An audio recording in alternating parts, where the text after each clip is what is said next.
do Fluzudo, o tricolor carioca, o jato supersônico tricolor, o tricolor das Laranjeiras, e que perdeu para o Coritiba na segunda, enquanto a gente estava ao vivo aqui.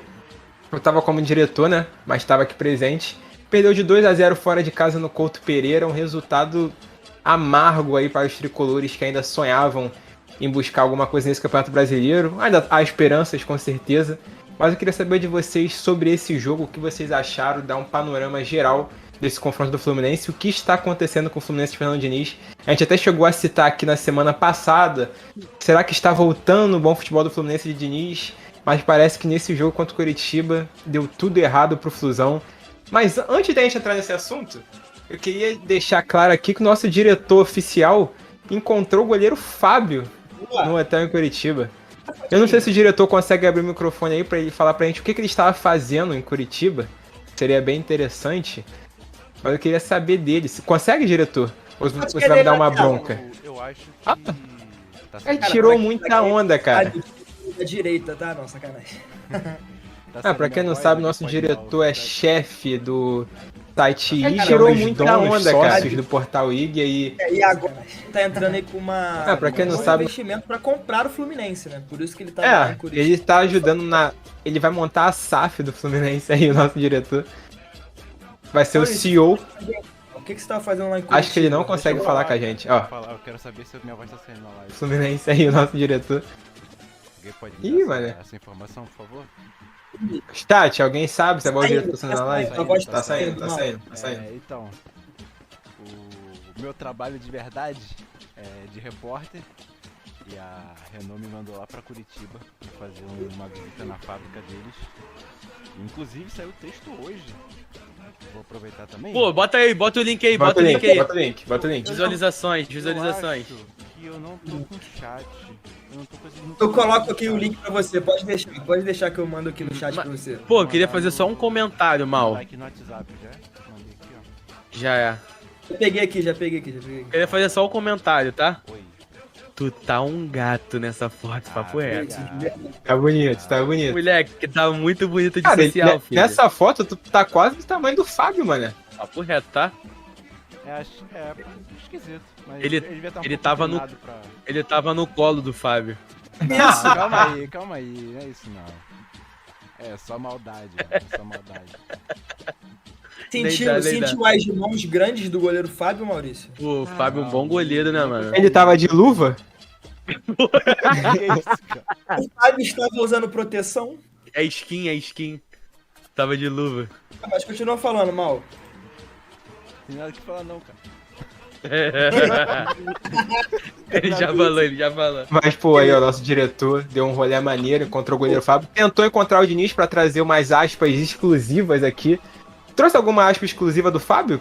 Você fez aquela pergunta pra ele? Não deu tempo. Que pergunta? Ele tinha muita gente pra falar, tirar foto e tal, não deu pra fazer. Ah, tá. Mas, pô, bom registro, tá, Mal? Bom registro. Primeira viagem a trabalho, encontrou a delegação do Fluminense. Brabo. Vai ter postado essa foto no Insta, pô. Papo reto, dá pra postar, tá? Deixar aqui o aplausos pro diretor. Pô, aplauso, de verdade. Valeu, Mal. Então vamos seguindo, então. Quero saber já do Arthur, que ele gosta de falar de Fluminense, é o senhor palestrinha tricolor aqui da nossa live. Ele gosta de falar, render um corte, falar do Diniz. Eu quero saber de você, Arthur, sobre esse jogo, sobre Fernando Diniz, sobre Felipe Melo, tudo que você tem pra falar pra gente aí de Coritiba 2, Fluminense 0. A palavra está com você agora. Que isso. Cara, então, foi um jogo bem ruim do Fluminense. Vini, se quiser pode seguir, irmão. Não tenho mais nada... Não, sacanagem. Cara, é o seguinte, com esse jogo, lá no Couto Pereira, já são 2 meses e meio que o Fluminense não vence fora de casa, tá? E essa partida, assim, óbvio que fora de casa sempre é mais complicado, mas foi um balde de água fria pro torcedor tricolor que esperava que o time pudesse voltar a manter aquele bom momento que alguns meses atrás a gente falava que, bom, o Fluminense era o melhor time do Brasil, que era um dos favoritos à conquista ao Brasileirão, à Libertadores, até a Copa do Brasil à época, e que deu alguns indícios de que poderia voltar, né, a ser melhor, principalmente naquele jogo contra o Inter, que a gente falou que o Fluminense foi muito bem, Mas, cara, o time jogou muito mal contra o Curitiba lá no Couto Pereira. Eu até anotei aqui, hoje a distância entre Fluminense e Botafogo são de 15 pontos. O Botafogo, se eu não me engano, tem 40, alguém pode me corrigir se eu tiver errado. E o Fluminense tem 25, se eu não me engano. Ou seja, é uma distânciazinha que, assim, foi se alargando, quando viu... 40 pontos e 26, isso aí. 25 do Fluminense. Quando viu, já tinha uma distância bem grande entre o líder e o Fluminense, que acho que tá na 7ª colocação hoje. E assim, esse é um daqueles jogos que eu acho interessante a gente falar, porque eles vão muito além dos números frios, né? Daquela hora, um pouquinho antes do Maurício botar a fotinha dele na tela, os números estavam passando aí na arte. E se a gente olhar, a gente até imagina que o Fluminense foi até um pouco injustiçado nessa partida, porque teve mais chances, teve mais posse de bola, e você olhando apenas os números, olha lá, 15 chutes, 73% de posse de bola, 600 passes. Quando você olha isso, você fala, cara, o Fluminense amassou o Curitiba, e pô, merecia ter saído com a vitória, né? Mas não foi isso que aconteceu. O Fluminense fez um péssimo primeiro tempo no Couto Pereira. Algumas atuações individuais ruins, e pra mim, o pior que o Fluminense teve a apresentar nessa partida foram as tomadas de decisões ruins. O Fluminense pecou muito nas decisões, e um exemplo disso foi um lance que foi até citado pelo Diniz mais tarde, que foi um passe do Ganso, que ele tentou forçar uma bola desnecessária por dentro pro Lelê, que perdeu, gerou o contra-ataque do Coxa, que no final da jogada gerou o pênalti cometido pelo Felipe Melo, no Robson, né, se eu não me engano. Então, assim, tomadas de decisões erradas e acabam fazendo com que o Fluminense perca o controle da partida e cada vez mais se distancie do sonho do Campeonato Brasileiro. E já que eu falei dele, vocês falam que eu amo falar dele aqui e tudo mais, que é o Fernando Diniz, cara, quando ele vai bem, eu sempre vou ser o primeiro a vir aqui falar, né? Pô, Fernando Diniz, gênio, eu amo o Diniz, o estilo de jogo dele é muito bonito. Mas, cara, quando ele vai mal, irmão, a gente tem que ser justo aqui, tem que falar que o Diniz foi mal nessa partida contra o Curitiba. A demora pro Diniz mexer no time praticamente matou o Fluminense. Até coloquei aqui, o time não conseguia criar. E a prova disso foi que a primeira finalização ao gol do Fluminense foi aos 43 minutos do primeiro tempo, com um voleio do Felipe Melo. Não foi nem com o jogador da frente, não foi uma jogada muito bem trabalhada, foi o Felipe Melo aparecendo na frente e tentando uma finalização ao gol. Se eu não me engano, antes disso, tinham tido 3 finalizações, assim, a Deus dará, mas que não tinham ido em direção ao gol de fato. E o cenário pro segundo tempo não mudou tanto, de forma geral. Verdade. Agora, eu acho que um ponto positivo do Fluminense nessa partida foi a entrada do meio-campo Daniel, que conseguiu um pouco, Danielzinho, né, que a gente vem falando aqui, e conseguiu desafogar um pouco o time. As últimas 4 boas bolas do Fluminense, 3 passaram por ele.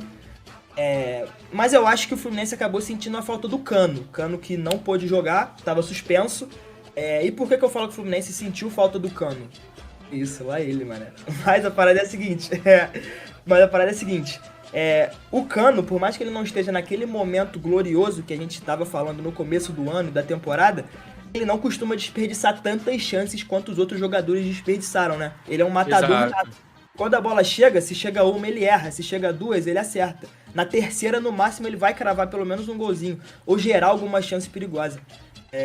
Então, cara, o Fluminense passa por um momento delicado, né? Porque a gente falava, pô, o Fluminense tá muito mal. De repente, ele tem um lapso de bom momento. E a gente fala, caramba, será que o Fluminense vai voltar com o Diniz? Será que o Diniz agora, mesmo com esse trabalho dividido com a seleção, vai conseguir voltar? E pelo visto não é o que parece, né? Eu acho, a minha sensação, é que o Fluminense tinha que focar em uma competição só.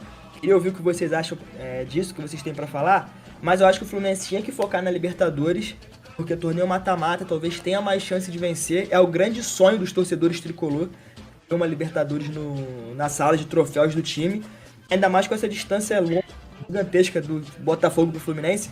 Acho que agora é o momento certo de focar na Liberta e ir com tudo pra essa competição. Achei que o Fluminense jogou... Acho que, tipo assim, o Fluminense perdeu no primeiro tempo, tá ligado? Acho que vocês concordam em relação a isso, porque, cara, de verdade mesmo, o Fluminense ficou muito refém dos contra-ataques. Todo o contra-ataque do Curitiba, o Curitiba que a gente sabe que não é uma equipe, que é uma equipe, tipo assim, não é uma equipe badalada, não é uma equipe de grandes nomes. E o grande nome da equipe do Curitiba, que é o Aleph Manga, acabou de ser aí dispensado por conta, né, da operação penalidade máxima. E aí o Curitiba contou com um novo atacante, né? Acho que esqueci o nome do rapaz. Posso checar aqui pra você, pode deixar. Então, estreou no jogo contra o Fluminense, fez o gol de pênalti, jogou muito bem e tal. E o Curitiba vai conseguindo ganhar confiança. Teve o maior público do seu estádio no ano, se eu não me engano. Pelo menos no Brasileiro. O maior público do estádio no Brasileiro foi contra o Fluminense, então a torcida tá abraçando o time. O Antônio Carlos Zago, né, que é o ex-técnico do Coxa, saiu queimando todo mundo, falando que o elenco... Isso, né? O elenco era um... Pô, não tinham capacidade técnica, piriri pororó e tal, que ele tava saindo e tudo mais. E o elenco vem se provando cada jogo depois da saída dele e se mostrando um time que, tipo assim, pode se tornar uma pedra de tropeço nos times que estão lá em cima, principalmente dentro do Couto Pereira, né, que é a sua casa.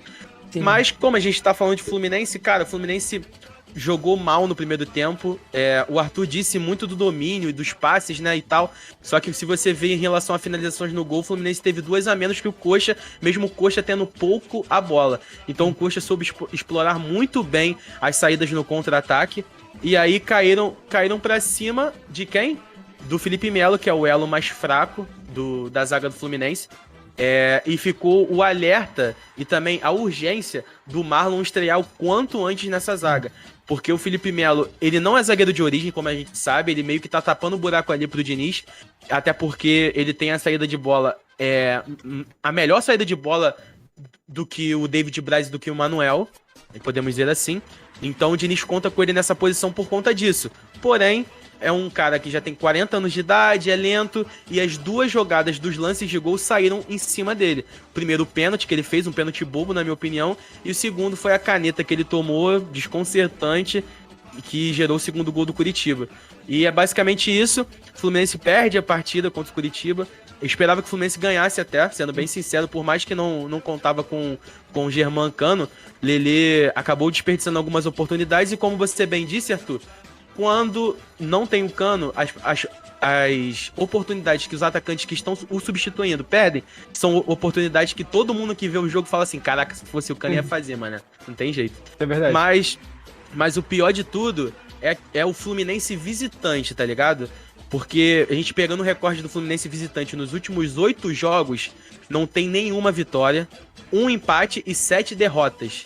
Ou seja, o Fluminense fora de casa parece que não consegue expor muito bem o seu jogo, não consegue fazer com que o clube jogue como, por exemplo, joga quando está no Maracanã. E isso é um recorte que a gente pega dos últimos 8 jogos, que é importante a gente frisar, porque eu acredito, não só eu como vocês também devem acreditar, que a prioridade do Fluminense nesse ano é Libertadores.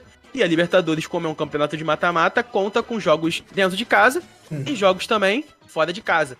E nesse recorte muito negativo, né, dos últimos 8 jogos do Fluminense fora de casa, nenhuma vitória, 1 empate e 7 derrotas, fica complicado pro torcedor ver com bons olhos, né, já que a Libertadores é um campeonato de mata-mata e vai jogar contra o Argentino Júnior em casa, mas vai jogar fora também. E aí fica essa incógnita, né? Caso passe contra o Argentino Júnior, pega possivelmente o Flamengo, e aí são 2 duelos no Maracanã, então já é um pouco mais tranquilo, entre aspas, né, porque é clássico, o Flamengo tá embalado aí nas Copas, mas é algo que o Fluminense tem que abrir o olho, porque não adianta atuar bem só dentro de casa, fora de casa também é imprescindível você ter boas atuações, né, basicamente isso. E você, o LF? Só antes do LF falar, o atacante que você tava falando é Diogo, o nome dele, Vini. Isso, é Diogo. Foi o segundo gol. Isso. Bom atacante, tá? Estreou bem demais. Sim. Mas fala, LF. Vocês pontuaram muito bem tudo sobre o Fluminense. Isso é imprescindível. Eu queria deixar alguns pontos claros aqui também que eu percebi durante a partida. Cara, não adianta, concordo com você, Arthur. O Fluminense teve bastante posse de bola, tocou bola, girou bola, mas sem efetividade, sabe? Mais uma partida dessas típicas do time de Fernando Diniz que acaba acontecendo algumas vezes durante a temporada, não só agora no Fluminense, outros trabalhos dele também, muitas vezes aconteciam isso em alguns jogos. O time tem mais volume de jogo com a bola no pé, mas sem aquela efetividade no ataque, sabe? Sem aquela vontade de buscar o gol. Para vocês verem, você citou no primeiro tempo aquele vôlei do Felipe Melo, mas a chance mais clara do Fluminense na partida aconteceu aos 44 do segundo tempo. Foi uma cabeçada do Lelê, um cruzamento para ele, cabeceou, foi uma boa defesa do goleiro do Coritiba. Cara, um time que quer buscar algo grande no Campeonato Brasileiro, como o Fluminense estava supostamente tentando, com certeza estava, cara, jogando fora de casa, mal desse jeito, pô, finalizar uma bola perigosa aos 44 do segundo tempo, mostra como foi o jogo sem essa efetividade do Fluminense. Foi um toque de bola pra lá e pra cá, sem muita conclusão. Objetividade. Sim. Objetividade, como vem acontecendo. Talvez o Ganso não estava na sua partida inspirada, ele vem numa fase bem abaixo do que ele vinha apresentando no começo da temporada. Talvez, eu acredito que seja um pouco da parte física, que vem caindo bastante, porque o time do Diniz é muito intenso. Começou a temporada naquele ritmo absurdo, e eu acho que é natural cair um pouco. Mas, cara, é um momento, como eu citei isso aqui bem no começo do Esportes Arena, que ia chegar esse momento que é o ápice da temporada, que é a parte mais decisiva de todas, que é entre o começo e as finais, que é o momento onde está todo mundo no auge, brigando por todas as competições, sabe? É o momento que os jogadores têm que estar 100% fisicamente. Então, acontecer isso com o Fluminense agora é um pouco perigoso, na minha opinião, principalmente aí que vem uma Libertadores, vai jogar contra o Argentino Júnior, um time tecnicamente bem abaixo do Fluminense, a gente pode ter certeza disso, mas é um time perigoso, sabe? O time argentino, por mais que estejam em momentos bem distantes dos times brasileiros, financeiramente, estrutura, competitividade, mas, cara, são sempre perigosos. Então você, já semana que vem, você tem que estar em alerta, tem que estar 100% em alerta. E eu queria falar também sobre reforço do Fluminense, mas dessa vez tem uma saída, o centroavante Alan está de saída do clube, foi dispensado pelo Fernando Diniz, ele chegou na temporada... Alan. Ele mesmo, chegou na temporada passada, mas já está de saída. Ele não vinha sendo aproveitado, né? Depois da chegada ainda do Lelê, do John Kennedy voltando de empréstimo, ele foi esquecido no banco do Fluminense. Pouquíssimo aproveitado, então deve abrir uma margem aí na folha salarial do Fluminense. Vamos ver se eles trazem algum nome. Já trouxe o Léo Fernandes, que já tá ganhando tempo aí com a equipe tricolor. Mas eu acho que faltam algumas peças ainda. Estrear o Marlon, isso é extremamente importante para a zaga do Fluminense. Pô, uma zaga com Nino e Marlon sobe bastante o nível da equipe. Felipe Melo vinha fazendo boas partidas, isso aqui, é claro, ele vinha jogando bem. Só que, cara, chega em momentos como esse, mostram que o Felipe Melo já não tem capacidade total de ser titular de uma equipe que joga Campeonato Brasileiro na Série A, sabe? Pela idade, pelo físico, acho que também pelo mental, tá? Eu acho que o Felipe Melo é um jogador que falta um pouco de mental nele, por mais que ele seja experiente, às vezes parece que ele é um jovem garoto, dá uns moles assim bizarros. Se perde. Esse pênalti que ele cometeu nessa última partida, claro, eu não acho que foi, pô, nunca é a intenção de cometer um pênalti, mas, pô, ele foi atrasado de uma forma, cara, meio atabalhoado na jogada, arriscadíssimo. Pô, um jogador experiente como ele cometer um pênalti desse, num jogo 0-0 fora de casa, diz muito sobre o momento que ele vem passando aí e a equipe tricolor também. Mas aí o próximo jogo do Fluminense, vou trazer aqui pra vocês. Alguém quer comentar mais alguma coisa aí do tricolor? Então, você falou fica à vontade. sobre o Felipe Melo e sobre esse momento dele do Fluminense, eu acho que, não sei se todos, mas a maioria, não sei se a maioria também, mas alguns dos jogadores a gente consegue sentir mais isso, que era como se o sistema protegesse o jogador quando o Fluminense estava bom. Então, por exemplo, o Felipe Melo é um jogador desses. Quando o sistema funciona, a gente não sente tanto. O Felipe Melo, às vezes, deixa a desejar na parte física, que ele não consegue mais acompanhar tal jogador, que às vezes ele se descontrola em alguns momentos, porque o sistema está funcionando tão bem que nem permite que isso aconteça. Ele o Ganso é um exposto, exemplo né? disso. É isso, o Ganso é um exemplo disso também. Quando o sistema tá redondinho, o Ganso ele é uma peça-chave desse xadrez que faz o Fluminense girar e rodar bem e funcionar. Quando o sistema tá mal, o Ganso não tem essa liberdade toda, as bolas não chegam. Mesma coisa o Cano lá na frente. E acho que isso vale pra todo mundo, tanto lá na defesa, no meio campo e no ataque. Então acho que o sistema do Fluminense tá muito fragilizado nesse momento da temporada, justamente no ápice da temporada, né? Que vai chegando às fases agudas dos campeonatos, o Campeonato Brasileiro vai entrando no segundo turno, cada jogo é um jogo decisivo, não pode dar bobeira. Então acho que o Fernando Diniz é isso, ou ele foca em um campeonato que aqui a gente já acredita que o melhor seria a Libertadores, ou ele tenta ajustar esse sistema para, ao invés de entregar 9 em um e 6 na outra, entregar, sei lá, 7 nas duas. Eu não sei se o 7 vai ser o bastante suficiente, né, mano? Ou a Liberta ou o Brasileiro, né? Exato. E a respeito do Ganso, rapidinho, antes do LF trazer o próximo jogo do Flu, Claro. eu acho que também fala muito em cima daquela lesão que ele teve da fascite plantar, né? Porque é uma lesão que é uma inflamação.